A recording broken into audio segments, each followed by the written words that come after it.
Hey, welcome back to the Cruise Elite podcast. In this episode, I interview Rachel Harrington, who is a sensory and primitive reflex expert. And in this episode, we talk about what are primitive reflexes, why do they matter, what possible consequences are there if you have a primitive reflex that is not integrated properly. We talk about what ages are most important for primitive reflexes in the work that Rachel does, and we get into a whole host of other fun neuro tangents. Rachel is a wealth of information, and I think that if you work with children or you have kids of your own, you're going to really enjoy this episode. Here we go. Rachel, how are you? I'm good. How are you? Good. Thank you so much for coming on the podcast. Really looking forward to this. Me too. Mainly because I get questions all the time about primitive reflexes that I can't answer. Okay, so wonderful. I got we you. we now have an expert here on primitive reflexes, and yeah, got a lot of questions for you. I'm just looking forward to kind of being the student and listening to what you have to say and learning about something new.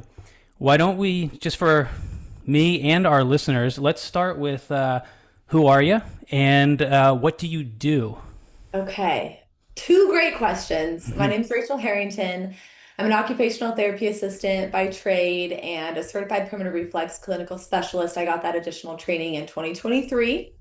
Just renewed that in 2025.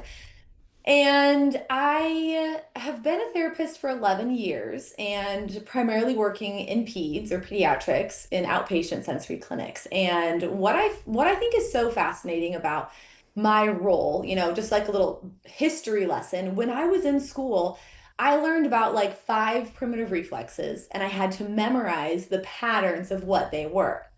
I didn't learn about the function of them and how they actually impacted kids. And I just memorized and passed the test. Great, moved on. I wasn't going to work in peds. I was going to work with seniors. I love seniors. That's where my heart was. And when I got a job in a pediatric clinic, my mentor taught me how to test and how to assess for these primitive reflexes. And, it made sense. I loved it. And then a few years in, I just started realizing the functional impact that primitive reflexes had on these kids. And I started to see it. These kids would come in, they skipped crawling, they had poor handwriting, they were struggling in so many different areas. And I was like, I'm not going to address the handwriting because they have these primitive reflexes. I need to address the whole body and get their reflexes integrated. So long story short, I just kind of became I say obsessed because it's like my passion right now. I love primitive reflexes. And so in 2017, I started the Sensory Project, and that was mostly like sensory clothing, weighted vests, homemade products. And I started my Instagram account, and then I started teaching and sharing things that I loved. And then in 2020, I had my son, and then I also acquired a business called Sensational Brain. And so that includes, primitive reflex training, sensory training, just a lot of different continuing education courses, BrainWorks. And over the past, 5 years, I've started doing more trainings on my own and, growing the business and kind of transitioning it into, a big hub for primitive reflexes. I wrote my books. I'm writing another book, which we'll talk about later, but that's kind of where I am now. I just feel like I'm always creating, and I love educating and teaching people about the functional impact of these reflexes, as well as for adults too. I think that's long overlooked, is that these reflexes, when not integrated, they can significantly impact adults as well. Yeah, we're going to talk about all that. That's what I'm quite interested in that. So I actually first discovered you on Instagram, and it's kind of funny because my wife discovered your page basically at the same time that I did. Probably some algorithm magic there. Yeah. And so I was very attracted to what you were doing, and obviously noticed that you were primarily working with children in your posts. And I thought it was super cool because you're essentially doing a lot of the same stuff that I do. We call it, neuro. It doesn't sound like you necessarily call it that. You like to call it sensory training. Is that right? A little bit of both. Yeah. Yeah. But it's so much of the same kind of Totally. thing. Maybe applied in slightly different ways. And the primitive reflex piece definitely makes it different and unique from what I'm doing with adults. But as you're saying, this matters for adults too, which I want to know more about. So let's get into some of this. Let's just start with what is a primitive reflex? All right, so a primitive reflex, they're reflexes that we are born with. They are, developed in utero. And I like to say that they're kickstarted into integration by the birthing process. Hmm. So if you think about it, we're intervening with birth so often nowadays that these reflexes aren't getting kickstarted into integration by coming out of the birth canal, corkscrewing down the birth canal, coming out, and they have that startle reflex. We're intervening with those reflexes from the start. So keep that in mind, right? Mm-hmm. So these reflexes are designed to help keep us safe, keep us, alert our caregiver of danger, help develop hand-eye coordination, help us meet our milestones. I feel like, so much is around these milestones, rolling, crawling, walking, sitting. But if the reflexes don't integrate, we're not going to reach those milestones as well. So that's a big part of it. So things like the Moro reflex, we're familiar with the startle reflex, right? You Mm-hmm. set baby down, they startle, and then they cling to the caregiver. And that pattern is what integrates that reflex. They startle, and then they're comforted by their caregiver. So you think about, maybe a baby in an orphanage, right? They get startled, they don't have any caregivers to cling to, so they're not going to integrate that pattern. Or you think about a baby who is swaddled 24 hours out of the day, right? Mm-hmm. They're not going to go through that startle and that comforting pattern. They're going to be so tied up. And the research is weird about swaddling. And my rule of thumb is everything in moderation, right? So Mm-hmm. just, as long as we're not swaddling babies from the time they wake up in the morning to the time that they go to sleep at night and all night long, I think is a good rule of thumb. The TLR, the tonic labyrinthine reflex, that kind of helps babies defy gravity, learn about gravity, develop postural musculature, hand-eye coordination. You think about tummy time, that's a big reflex with tummy time. ATNR, STNR, all of these reflexes, most of them are guided by vision. So wherever the eyes go and the neck goes, that's what the body does. We look to the left, our left arm's going to extend. That starts the pattern of hand-eye coordination. We Mm-hmm. look up and extend our neck. We're going to sit back and we're going to sit like back on our feet. We look down, we're going to flex our elbows and we're going to look down to the ground and we're not going to be able to move. So once we integrate those reflexes, they mature into those higher level cognitive patterns, then we can complete higher level cognitive activities. We can go to school, we can learn, we can function, we can, you know, play catch. We can do all of those, typical childhood activities. And so, kind of in a nutshell, they are designed to keep us safe, designed to help keep us, hitting our milestones, but they need to integrate or mature. And Mm-hmm. so I think about that one too with the Moro reflex, the startle reflex. As adults, we still startle, right? Like my son came in and Yeah. had one of those little, what's the game, the speak out game where you have the dental thing and you Oh got gosh, I don't know the this name of it, but morning. that is Scared funny. the Jesus out of me. And, my moral reflex is pretty integrated. So I startled, had, all those stress chemicals, and then I was able to calm down. But for a kiddo or adult who doesn't have that reflex, or maybe it didn't integrate into the Strauss reflex for adults, we're going to be, our heart's going to be racing for hours after that, and we're not going to be able to calm our body down. So they integrate, they can come back if there's a traumatic experience in adulthood or even in childhood. So they can come back to try and help keep us safe, and then we need to kind of reintegrate them. And they can come back in seniors as well. We see them on the other spectrum. Oh of- wow, I didn't know that they could come back. That's Yes, that's interesting. what's tricky. And Yes. you're saying from a possible traumatic experience. Mhm. So just Yeah. so in our world we like to use some certain language. Basically, we'll use the word threat. We Yeah. talk a lot about perceived threats. Yeah. The nervous system is happy or not so happy about whatever input we're using, and Hmm. so we use the word threat.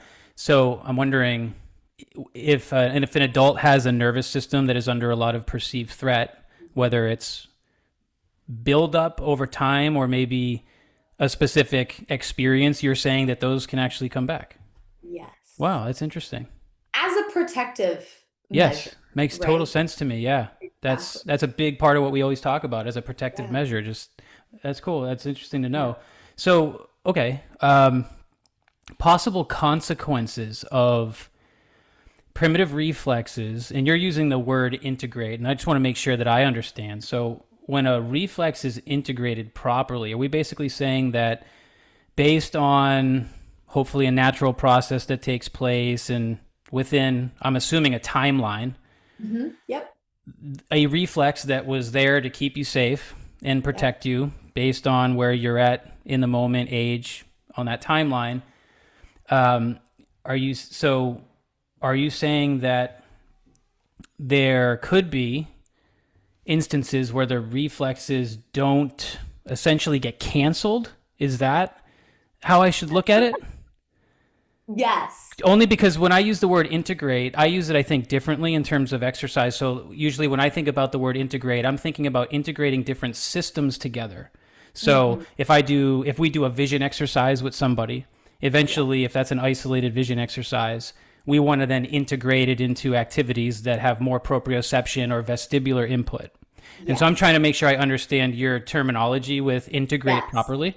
So another way of thinking of it is mature or Uh lay huh. dormant, or I hesitate with the word going away Yeah, because they don't necessarily go away. They just lay dormant. We don't need them that makes anymore. sense. They mature, they take a nap, right? They're there if we need them. They can Mm-hmm. come back if we need them. But, when I'm testing someone's ATNR and I'm turning their head side to side while they're in their quad on their hands and knees position, ideally, I shouldn't see any elbow flexion when I'm turning their head side to side. That Mm-hmm. means the reflex has integrated. Mm-hmm. But if I see, I turn their head and that opposite elbow bends, that's showing me that that reflex is retained. They've Mm. held on to it when they shouldn't have. It should have integrated, it should have matured at around 6 months old. But when I'm turning their head as a 9-year old or even as an adult and I'm seeing their elbows bend, that's telling me something's not quite right here. We need to go through some movement patterns to help get that reflex integrated and mature because we don't need it right now. Yeah, that's interesting. Okay, so my mind immediately goes to what are the possible consequences? I guess if we just are talking about children Mhm. first, or maybe you'll blend it, but what are the consequences of having any of these primitive reflexes that are not integrated at the right time? Yes. So each reflex has kind of its set movement patterns or connection to a different function, right? So the Moro reflex, which is our startle reflex, I see a big connection with anxiety, Mm-hmm. vestibular dysfunction, gravitational insecurity, allergies, that constant state of fight or flight. They always have those stress chemicals flooding their body Mm. when they shouldn't. Okay, so the TLR, tonic labyrinthine, we see balance, we see vision challenges, ocular motor challenges, we see organizational challenges, time management, some auditory processing challenges. Um, ATNR is the asymmetrical tonic neck reflex. We'll see challenges with left-right coordination. Maybe they haven't established a hand dominance, they don't have a good hand dominance. In adulthood, we'll see them, driving down the road. It's like, hey, turn left. I mean, right. Oh, wait, left. And they get that Yeah, confusion. It's not that automatic ability because that reflex splits the body in half from left to right. So crossing midline is going to be difficult. Getting the ideas from your brain to the paper writing successfully is going to be hard. mm. The symmetrical tonic neck reflex is, neck extension, neck flexion, and we see a big connection with ADHD, the ability to sit still, to sit in that 90-90-90 posture, because every time your neck extends, you look up to copy the board, your legs want to extend and your legs Mm. want to flex. So it's very dependent on your neck position, and it makes things 10 times harder than an average kiddo or adult who doesn't have that reflex retained. Um, so copying from the board, sitting properly, posture, W sitting if they have a very slouched ape-like posture. And those are like the big ones. The spinal galant is another one we'll see with like we'll tickle the side of the back and we'll see like a response if it's positive. And Mm-hmm. we'll see bedwetting. There's a connection with bedwetting. Even IBS as an adult. Mm. Challenges sitting still, wiggly, they're just fidgety. So those are like the main five, and there's a few, other Babinski, rooting, with breastfeeding and the palmar grasp that will see connections with speech and articulation challenges. A lot of overflow. So if you're writing or you're cutting, your mouth is mimicking what your hands are doing. And so we Hmm. want that connection to separate because in infancy, we see, babies nursing and they're suckling and their hands are imitating that same pattern. And we want that connection to separate. We don't want our mouth and our hands to be connected. So we want to integrate those reflexes so they can work independently of each other. That's really interesting. I think back to for quite a few years, I worked with a much younger age group. I coached wrestling at the high school level for a while, and I had a lot of youth aged athletes and high school aged athletes. And as you're saying those things, I'm realizing that I've seen all this in real time, but I wasn't looking through the lens of primitive reflexes, especially at that time, because I wasn't even really deeply into neuro at that Mhm. time. But that's really interesting. And thinking back to what that was like to witness that, in my mind, what I was seeing was a lot of motor control problems in like Mhm. postural challenges. And I always would say, like, in my mind, what is up with that athlete that can't seem to control themselves and inhibit unwanted movement? And I'm sort of thinking a lot of that I was seeing from time to time probably had to do with what you're describing, and probably Exactly. still some of the things that I am observing, right? Because even with adults, we're always working on motor control problems, and we do a lot of cerebellar testing Yes. and so there's no question that some of the results we're getting from our testing are going to be showing some of these issues you're describing. Oh, absolutely. Yeah. Yeah. I bet you're seeing and you're testing a lot of this without realizing that you are. Yeah, right. Maybe not specifically how you would test for it, but Mhm. yeah, there's no question. So, But even some of the things that you were doing when you were on our podcast, some of the things that you were doing with me, I do a lot of those with my kids. Like I always assess their ocular motor skills, their convergence, their saccades and right. visual tracking. And, I do a test called Draw Person because if a child, yeah, I can see and score them based on their body awareness and their body scheme. Like, what do you feel in your body? Like, what do you recognize? Do you realize you have ears? Do you realize you have a left Hmm. side of your body? Like you can see so much of that when you ask them to draw a picture of themselves. And so those types of little things are super fascinating. Oh, And that's interesting. Have the have yes. the kid draw a picture of themselves. And I'm there's I'm a gonna do that with my daughter. yes. I'll send you the scoring guide so you can score it and kind of see where she's at. But Yeah, I that's love really having neat that one. because we do a lot of body awareness drills with her, simple things, just learning your body parts, but Yeah. never have we have not. She's really into because now she's in preschool and stuff, and starting to write more and play Mhm. around with drawing and coloring and stuff. So that this would actually be a neat time for her to start to play with that. How old is she? She's 4.5. Well, she'll be 5 in January. Okay. Yeah. Yep. Yeah. Very cool. All right. So, do you work like how when you work with children, are you working one on one? Are you doing like small groups? How does that work? Yeah. So right now I have a little clinic space here in Idaho, in Eagle, Idaho, and I'm solely doing primitive reflex integration. So it's, people find me, I'm not really promoting it much because I don't have a whole lot of spots available. I do the online stuff too if people want to do it on their own, but I'll see them one on one and I'll test their reflexes and then generally I'll give them a home exercise program.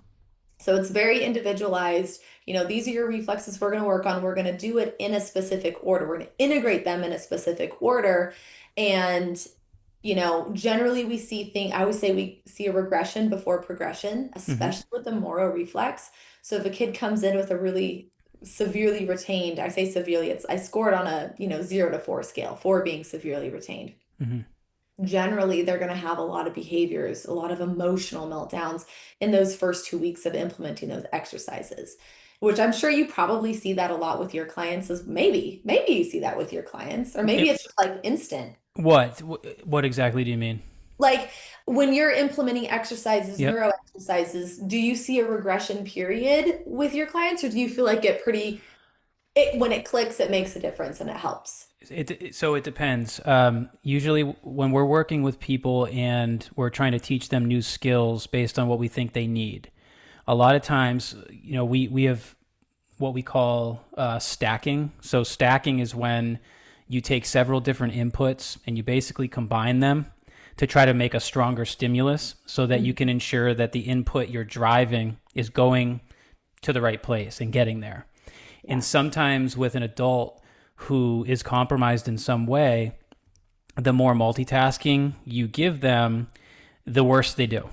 And so for us, if because we're assessing everything we're doing in the moment, trying to activate the right things and make them as successful as possible without fatiguing out the system, there's kind of a balance and a real craft to this, because if you give them the stimulus that you know they need, but you deliver it in a way that's too strong or has some level of perceived threat attached to it for whatever reason, we could see an immediate regression, in which case we might want to switch the way that we are offering it to them. Or this is where it gets amazing. This is literally the essence of applied neuro. You can use another system to help deliver it. And that's what stacking is. So we might take advantage of something that they're actually really good at.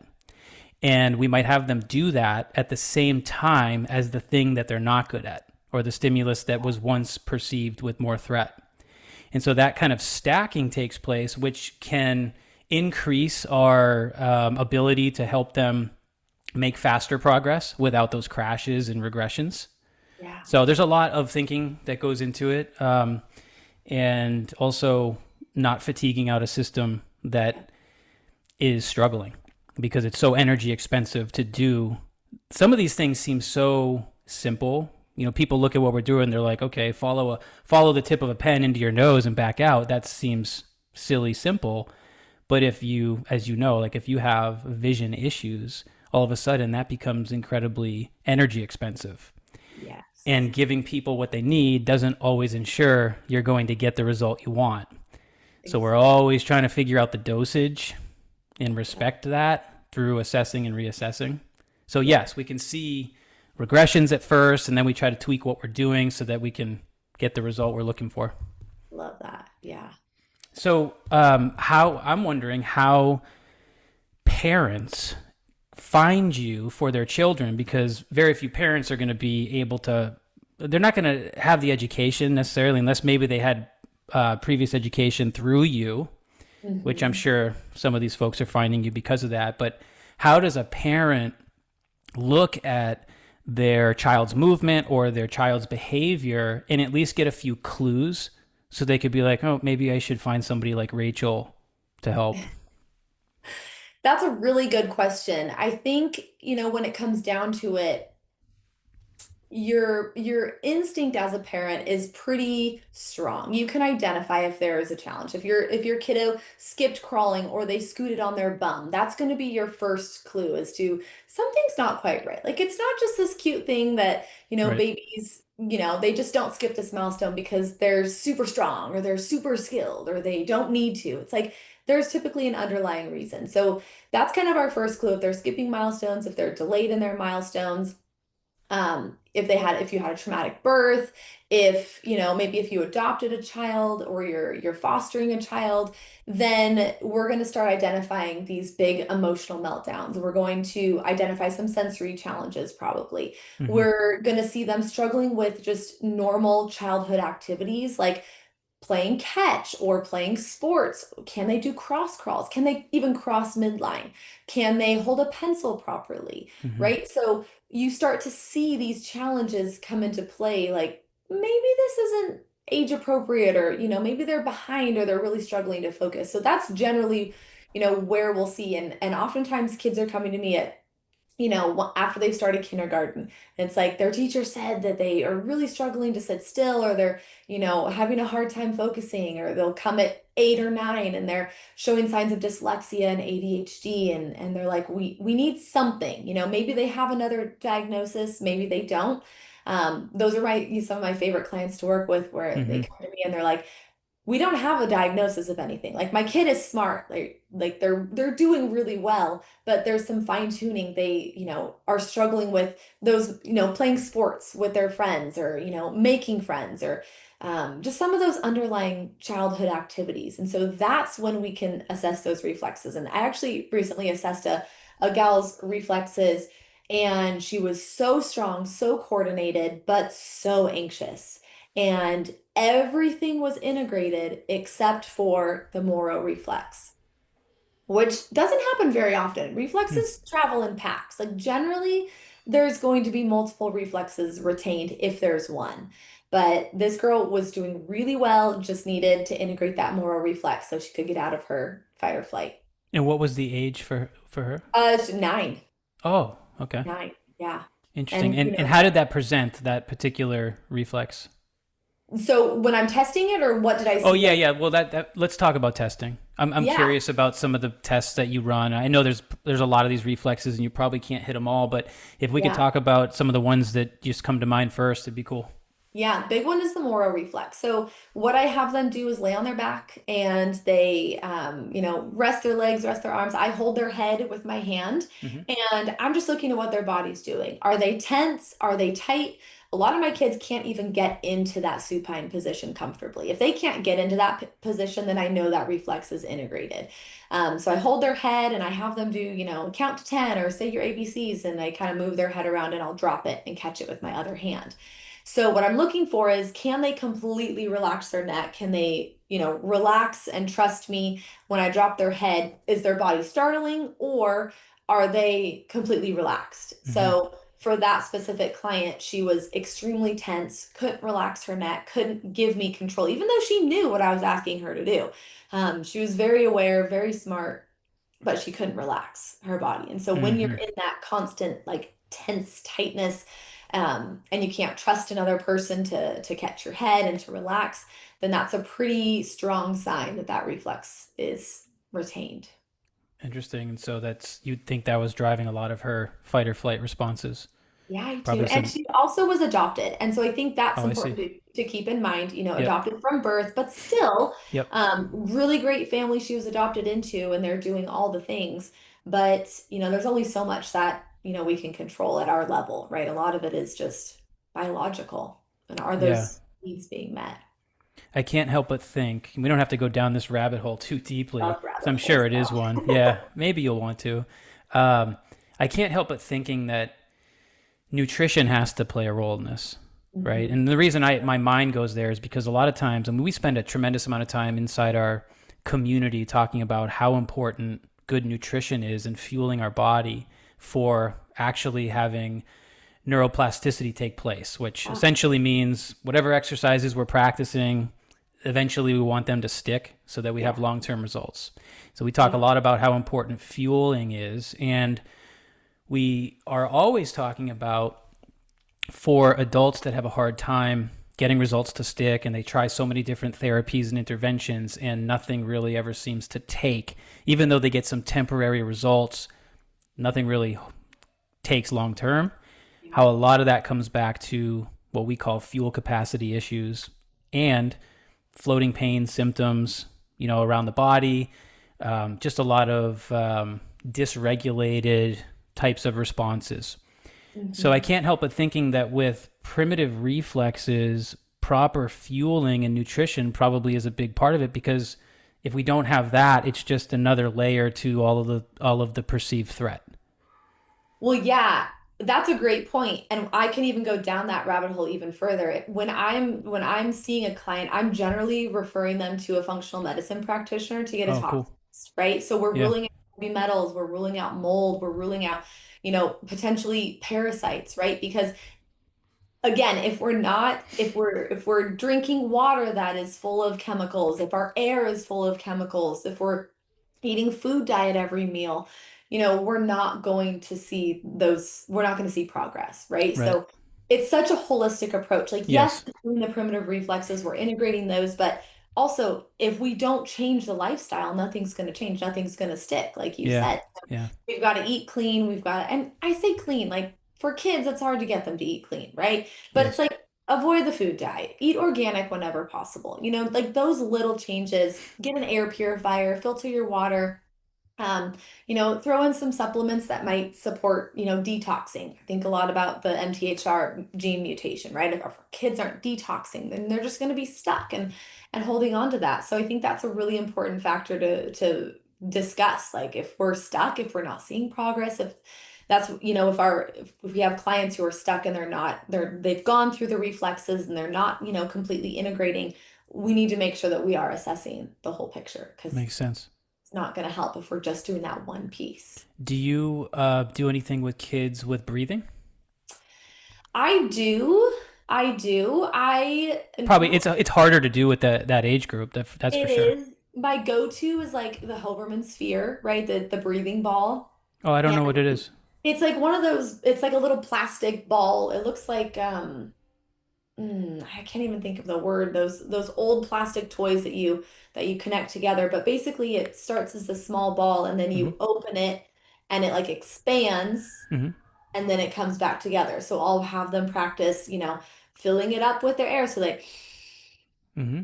it's bigger and then we blow it out. And so for my own kids, if, we're traveling or we don't have that with us, if they're upset or if they're struggling, we pretend we have our Hoberman sphere, our breathing ball, and I Yeah. have them do it with my hands because I explain to my clients, and you probably deal with this as well, but when the lungs hit the ribs, it activates the parasympathetic nervous system and it says, hey, there's no lion chasing after me. You're Mm-hmm. good. Like you can't take a deep breath if there's a lion chasing after you, right? So Mm-hmm. it's such a simple trick, right? To calm the nervous system. And so I do it as often as possible, especially with when kids are calm, practicing those skills when they're calm rather than just in the moment when they're having a meltdown or they're frustrated. Yeah, I imagine making, especially for breathing, having tools that'll give them feedback is probably the key there.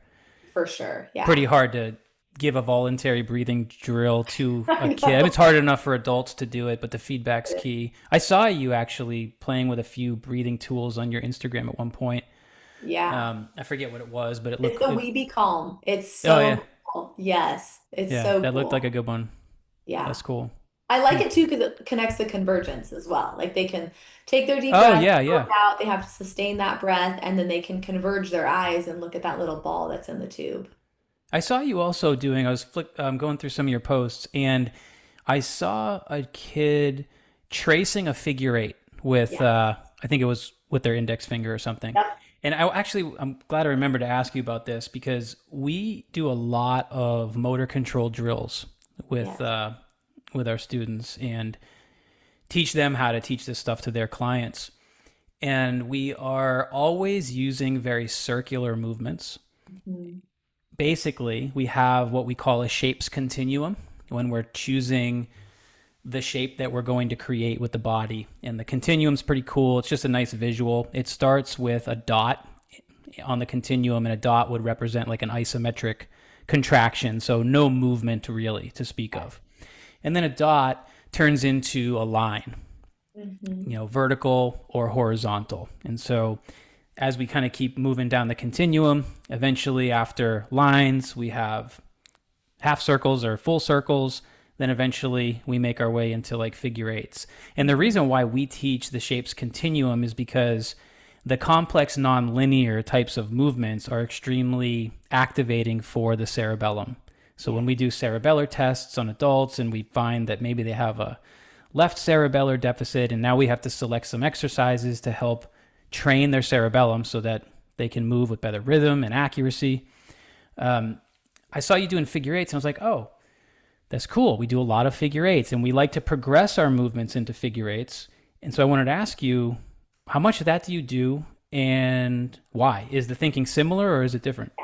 Yeah, I think the thinking's similar just in, my own language, but I do a lot of, visual figure eights, a lot Yep. of motor figure eights going in both directions, both hands, and then I do a lot of full body figure eights as well. So Hmm. we're crawling in an infinity loop pattern. We're walking in an infinity loop pattern. I'll put painter's tape on the floor, and we're visually tracking. I think we talked about this in our other episode, but I'll put a visual up on the wall. Something like like this, and then we'll stick that on the wall. So while they're walking, they have to keep their eyes while they're reading it. We'll, say, shape, color, shape, color. So we'll challenge their brain Neat. simultaneously. And so a lot of full body infinity loops, a lot of visual infinity loops, motor infinity loops, tracing. We'll do it prone, we'll do it standing on the wall.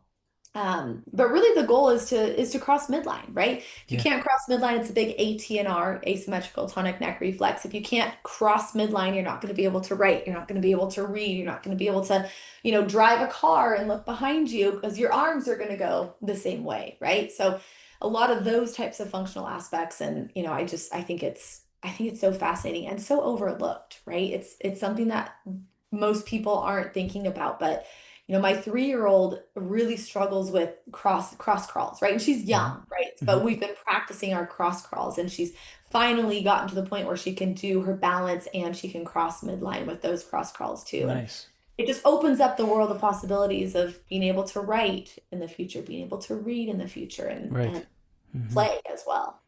Yeah, makes sense. I wanted to talk to you about some key anatomy because as we talk about reflexes, my brain automatically goes to, okay, like what parts of the brain and nervous system should we be thinking about for anatomy? Because for us, we talk a lot about the cerebellum, and how important that is for helping people to improve the quality of their movement, their timing, their rhythm, their accuracy. We talk a lot about the lobes, right? So more cortically and the contributions of the cortex to reflexive stabilization and voluntary movement, and we talk a ton about the brainstem. And when you started talking about primitive reflexes, I'm wondering if a lot of this happens at the brainstem level. I'm wondering how spread out things get with through the different anatomy, but I'm curious to know what can you tell us about the anatomy? Yeah, anything. So you're right on with the brainstem. That's where they originate. That is where, when a baby is born, they are, dominated. Their movements are dominated in their brainstem. And so you think about an older kiddo or an adult who has retained reflexes, they're in that brainstem level of functioning. So they Right. aren't able to coordinate those movements, right? So that's a big part of it is the brainstem, the pons, the medulla, Mm-hmm. all of those aspects, the midbrain, transitioning and the writing reaction. So you think about if you fall down, can you catch yourself, right? That's a reflex as well. And you think about kids, I see this a lot when kids will go sledding down a hill and they don't have the postural control from, being able to sit up straight. They just fall completely backwards. Or they, are running, running, running, trip and fall. Can they protect themselves going forward? And if they, face plant, don't catch themselves, that's again part of that reflex that we need to coordinate. But the cerebellum is a big part of it, with the functional movements, the balance, the coordination, and the rhythm. I do a lot of metronome work as well with the Oh, nice. reflex, a lot of the timing and sequencing. And well, there's a program called Balaviz X. I don't know if you've heard of I it, balance haven't. No. exercises, and it uses bean bags and racquetballs, bouncing and coordinating both sides of the body. And a lot of my kids with retained reflexes really struggle with that as well. But Hmm. midbrain, connection with postural control, that's a big part of it. Even, the basal ganglia really refines those movements and Mm-hmm. refines those patterns and allows for like the fluidity of movements. A Mm-hmm. lot of the Mm-hmm. kids are rigid and they struggle with motor planning and being able to come up with the idea. Motor planning, I think of this like a kid doing a somersault or skipping. A lot of the kiddos that I work with can't skip, or they, I don't know if you're familiar with the Zoom ball, but it's like What a is it? little The Zoom ball? Zoom ball or zip ball, but it's Maybe a not. little football on two strings, and they open and close the strings, and the ball zooms back and forth. Oh, okay.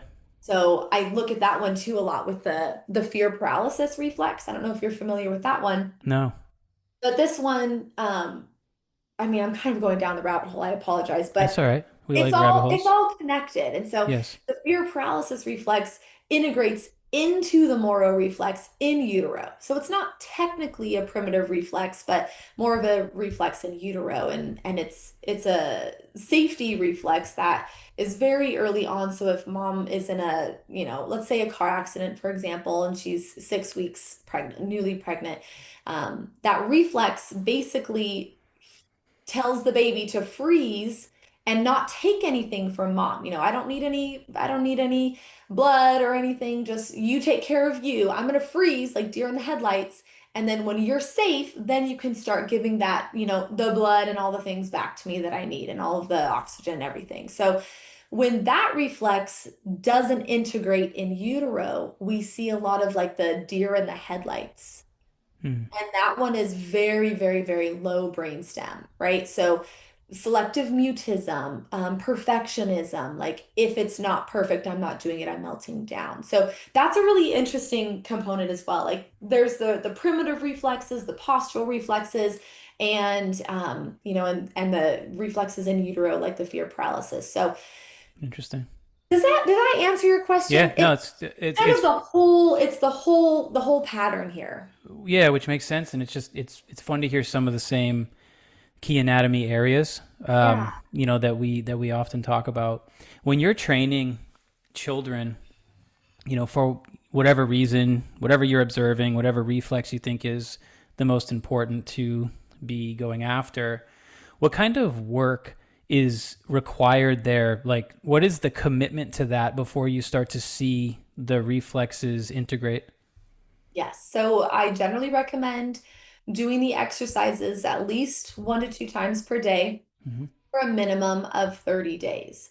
Now, it will look different if we have neurodiversity, if a client is autistic, we might not see those reflexes integrate completely. And it might be something that we have to do every day, like we drink our coffee every day, we work out every day in order to feel our best. We're going to do our reflex movements every day in order to feel our best, right? So I think that's an important part too. If there is a layer of any sort of diagnosis, a neurodiagnosis that's impacting those reflexes, that's something to keep in mind. But So you're giving them homework exercises to go and do. yeah, I Yeah. can't do it all. And that's what I Yep. preface to. Like, I can only do so much here. This is on you. If you're not able to complete these exercises, then now is not the right time, Yep. right?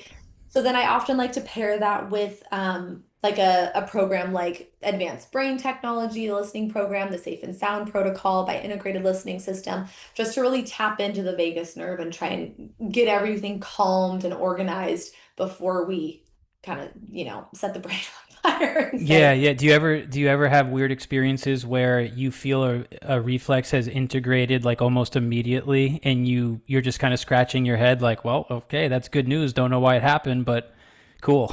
not immediately, Hmm. but I did just retest a client that I've been working with since probably April when I opened, and we've been working on, Moro and TLR for the length of this time because the home exercise program has been a little harder to carry over. And so I just had tested the rest of his reflexes to kind of see because the family was saying, we're seeing all these improvements in all these different areas. And I'm like, let's kind of move on. Let's move through the program a little bit more. So I was testing some of the other reflexes that we hadn't specifically focused on yet, and they were completely night and day different from when I initially tested this kiddo. So that I thought was really fascinating too, where I'm specifically focusing on these, Moro and TLR, Hmm. but somehow, which I say somehow, I know how. I mean, they're crawling every day and Yeah. we've changed things, right? And so it's really helped to kickstart those other reflexes into integration, which is cool. Yeah, we see that a lot too, because we talk a lot about kind of going through. We have several different phases. At least we educate people in this way, where if you're in chronic pain or something, the first phase that we work through is called the threat reduction phase, and that's going to be different for everybody as far as like how long that lasts. That could be 2 months, 6 months, 2 years, 6 years. Depends on the person, but basically what it means is the best way to spend your time is with exercises that are overall reducing perceived threat on your Yeah. nervous system. And then eventually you get to a point where you've done that and you're a healthier individual. And when we go through initial exercises and we're testing things at a very basic level, we do assess and reassess. And when we get a good result, that becomes a high payoff drill. And when we get a negative result from a specific exercise, we call that a threatening drill. And what we observe all the time is that if people focus on their high payoff drills, practicing them daily, several times a day, even like you mentioned, eventually when we circle back to the previously threatening exercises, a lot of times they're no longer threatening and they end up becoming high payoff drills. And so we take people through that process. And honestly, that's what most people that's how most people are using our information, the ones that are being successful or approaching it in that way. And then if you wanted to keep going, we have kind of the threat inoculation phase, which is just a fancy way to say, if these things are threatening or once were threatening, eventually you have to train your nervous system to have a tolerance so that those things are no longer reducing your performance. So in that scenario, you've become healthy enough, high performing enough that you can start to now take on the threatening drills, maybe with the assistance of other high payoff things too, to keep your nervous system happy. And that's the process that kind of just continues to cycle forever. Reduce threat, get to a point where you're ready to take on threat, train yourself to be able to handle the threat by constant exposure to the things that were once difficult, and then repeat. It kind of reminds me of that a little bit, what you're saying. Or like giving the brain a second chance to go through these movement patterns that they Yeah. did in infancy or that are hard for them, right? So that's a lot of the things that I do, and I include like rhythmic movements as well that really target the brain stem. And they're innate rhythmic movements that these babies are doing. And if babies are in containers too long, or if they're in their car seats all day, or they're in a bouncer and they can't have that free time on the floor, we have to, as 8-year-olds or as adults, go through those rhythmic movements and set that brain up for success, that those patterns that it didn't go through. So very similar. I like the Yeah. wording that you use, though. That's really helpful. My neuro nerd like brain can't stop thinking about this idea right here. So I hope sometime we get to work together in some capacity, because I'm wondering what you could do with this particular idea. It comes back to the stacking thing, because I know with you're working with kids, you probably get really far by giving them the general work that they need and making sure they do enough practice with enough frequency. But it has to be fun. It has to be play-based. It makes sense. Yes, that makes sense. And so I'm wondering, could you use our stacking philosophy in some really unique ways? Because we talk about, we use neurology to get very targeted. And for example, we teach our students how to test all the cranial nerves, motor tests, sensory tests, different stuff you can do there. And we also talk a lot about pathways that cross at the level of the brainstem. So when you look at all the neuroanatomy and you see all the pathways that cross at the brainstem level, there's a lot of them. All of a sudden, it allows you to have this giant toolbox where you can call on these things to create more activation targeted at a specific pathway or structure. And that's what we do to create stacking situations. So, for example, and you probably use vibration. You probably have all sorts of, gadgets that you would use in training / play with kids. One of the things we'll often do is use vibratory stimulus somewhere in the body, and we talk about where those sensory pathways go, that information, travels. And that particular stimulus happens to eventually cross at the level of the medulla. So for example, if we needed medullary activity to possibly help, let's say, well, here's an example that happened the other day with one of our students. She was trying to improve her ability, sounds silly, but again, cranial nerves, to gargle water. Yes. Because the motor, the vagus nerve, yeah, right? the vagus nerve, yes, yeah. Yes, I do that with kids. Yes, yes, that's great. And so she wanted to be able to gargle water better, and it was difficult from a motor perspective. The muscles would fatigue, and I think there was a little fear involved in that too. And Anyways, vibration ended up being a tool that she could use both before or even during the activity of gargling. And because that information eventually crosses at the level of the medulla, you're activating the medulla in a different way that then is giving support to the part of it that is not functioning optimally. So Yes. that is how we use stacking. So I'm wondering, like, you could probably take a lot of this and really run with it because some of the things are so simple and you're probably already doing a lot of them. You'd be able to say, do this before you do that. And then you'd be able to see if you're marking improvement with the thing that you're ultimately working towards getting better. Or do this while you do that is the other form of stacking. So, for a kid in vibration, vibrating their left foot at the same time as maybe some other training you're doing based on another reflex that involves the medulla. Yeah. Right? So I'm like wondering, like, Maybe we should teach a course that together. would be really cool to be able to see if this would Cool. work. I Yeah. know. I use the vibration plate a lot too. Just as like a Yeah. warm-up exercise for a lot of my kids and, Sure. planking and standing and one foot and sitting and, reading a visual chart simultaneously. And I'll do the Zoom ball on that one simultaneous too. And it's crazy for the kiddos who are like my sensory kids because it's like their whole world lights up. They're like, you can see it in their eyes. You're like, oh Mm. my God, I can feel my body. Like Mm-hmm. they can feel more than they've ever been able to feel because my under responders, they have such a high threshold that they need so much input in order to feel Yeah, something, that makes right? sense. Feel We regulated. talk about that. Our language is map clarity. So we Okay. basically say, okay, you've got a blurry proprioceptive map for some reason. Yes. Could be Yeah. old injuries, could be scar tissue, could be not enough exposure to certain movements, and now we have a blurry map or a blurry area on the map somewhere. And then Yes. we use different inputs to try to clarify the map. So that makes a lot of sense to me. Yeah. So Here, fascinating. so here's a question that's kind of it's kind of a turn now from what we've been talking about. This is my random question that I wanted to ask you as we're getting close to finishing here.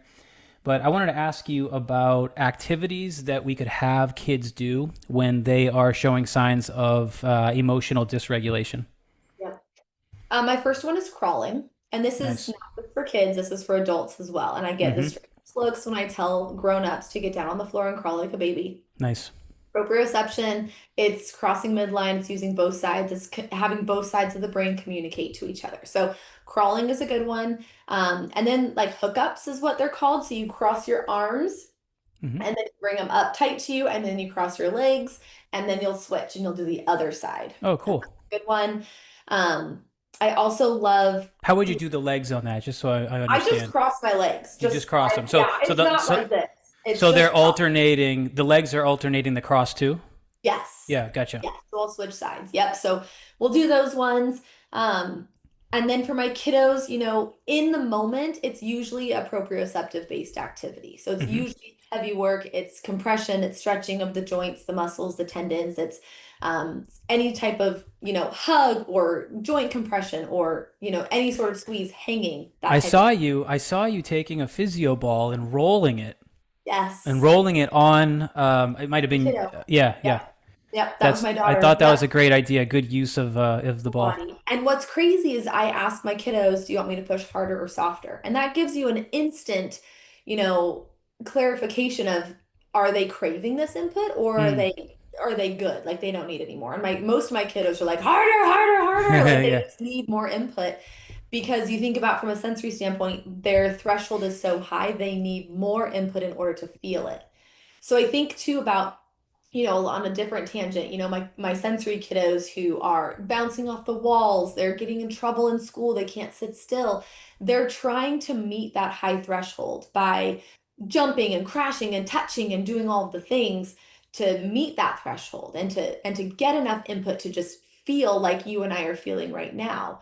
Whereas on the flip side, my over responders who have like overreactions to sensory input, they don't need very much input at all. Mm. They wake up and their cup is already full, about to overflow, and just a little bit too much of this or that makes them have that sensory So meltdown. so does your mind shift to like inhibitory tools at that point?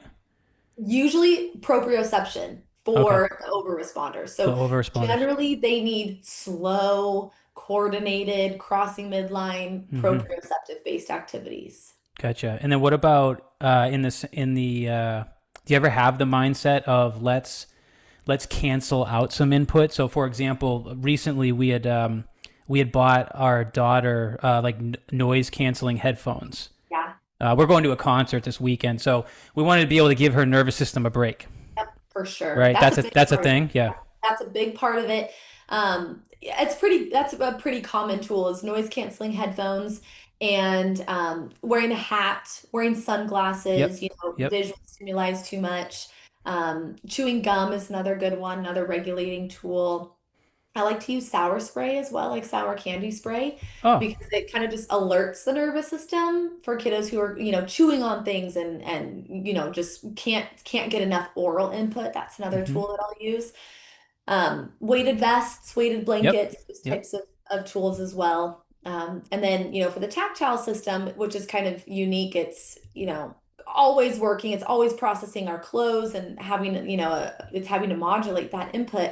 Whereas for someone who's, typically developing and processing sensory input okay, I don't think about my shirt on my back, right? My body says that's not a perceived threat, right? But let's say there's a tag in the back of a kid's shirt or the sock seam is wonky, and that's a threat, and they Hmm. can't think about what's important in the moment. They are only thinking about that threat. And so something like the brushing protocol or again more proprioceptive input can be helpful for those kids as well. The sensitivity of the nervous system is really quite fascinating. Fascinating. It's interesting. So in your industry, if you want to call it that, I'm sure you might not have to deal with this, but so let me put it to you this way. All this sensory and neuro stuff is starting to slowly make its way into general health and fitness, which is cool. But some of the people that are being that are now starting to get exposure to this are essentially they want to point the finger at a lot of this stuff and call it BS because they don't understand The neuro. sensory input, the brain, the nervous system, and they don't understand the sensitivity of the nervous system and how specific you can get. Yeah. And if you can turn the right screws instead of trying to turn all the screws, amazing things happen. It's one of the cool things I like about neuro is that, see, before I had all that this education on neuro, I would look at things that seemed, well, you would call them woo woo. Like, how could that work? Right? Because it looked like magic. Now it doesn't look like magic anymore. You have a rationale for it. But I put myself back in those shoes because I'm like, man, when I put these things out on Instagram and people try this stuff, there's so many people that are like that has to be fake. You couldn't possibly get an improvement in doing this kind of thing. But yeah, Yeah. it's No, interesting I to. love your Instagram account. I think it's so cool. And I mean, Thanks. I've learned so much and I just think that there's such a cool overlap, right? And I've learned so much from you, even just I'm excited to take your course. I need to get into your course next Oh, week. that'd be cool. Yeah, we'd love to have you in there. That would And be I'll really neat. give you a reflex course. If you can include that into your work as Yeah, I well. would like to learn more. It'd be really cool. Such a really, just a cool overlap of ways that we can help people. Let's wind down. And one of the things I want to know briefly about is your book because I didn't know that you wrote a book. Well, okay, here's the thing. I have a lot of projects. I like to create things. So that one up there, I don't know if you can see it, that's Yep. Crawling for Brain Development. And so that's Hmm. a program for kids and adults. And so it walks you through daily activities based in crawling, crossing midline, sensory strategies. So that's a program that I wrote. And then I have the two children's books, the Jungle Crawl and the Dino Crawl. And those are for kids Oh, wow. need fun ways to integrate their reflexes, right? So it kind of walks you through a rhyming story of how to do these specific movements. So if you don't know where to start and you just need to get your kids doing these exercises, I would start with one of those books. And then I'm writing a book now for adults. And so this is one that will just be like, a regular Joe Schmo book that is just all about nervous system regulation for adults. And so No that's kidding. So as I started watching your content on Instagram, I sort of had this feeling like this person seems busy. And now I yeah, know that you are and you keep yourself busy. I do. I've always been that way. Like I always have to have something that I'm working on. I'm a little That's lazy. awesome. So, I like to, It seems like it might be a superpower. we have to word it as that for Yeah, sure. that's awesome. Where can people follow along with what you're doing and how can they learn from you? Yeah, I think Instagram is a good hub. I'm there at the Sensory Project 208, and then another one of my businesses is Sensational Brain. And so that I have another Instagram, Sensational Brain. That's where you can find my books and everything, and courses are all there. I have sensory friendly clothing. I created organic clothing for kids too. Oh, That's cool. the Sensory Project. Um, so yeah, that's a great Nice. spot, and Full yeah, of surprises. all of them. Um, Last, are you working on anything right now that you're excited about or studying? Yes, I'm actually working on a course for the full body vibe plate. I love the vibe plate, and so I'm working on a course for parents, professionals, teaching them, how to use it effectively, different treatment interventions to use it in therapy at home. It's one of those things that is gaining traction, and so what I'm hoping to teach is how to use it safely, how to use it efficiently, and how to, integrate reflexes in the sensory system through vibration. Fantastic. All right. Well, thank you for this. It's Oh, been very educational. I same. know a teeny bit about primitive reflexes now, Good. but yeah, but I'm glad to kind of found, I'm glad that I found you and your content, and hopefully we'll continue on the path to learn more about it. But I appreciate you taking the time because you obviously are busy to come on the podcast. And yeah, maybe we'll do it again sometime in the future. That'd be fun. Thanks for having me. You're very welcome. All right, there it is. I hope you guys enjoyed this episode. I know that I learned a ton. If you would like to connect with Rachel and learn from her, I'll make sure to put her contact information and her social media handles in the show notes. That's it for now. As always, thank you so much for listening to the Cruise Elite podcast.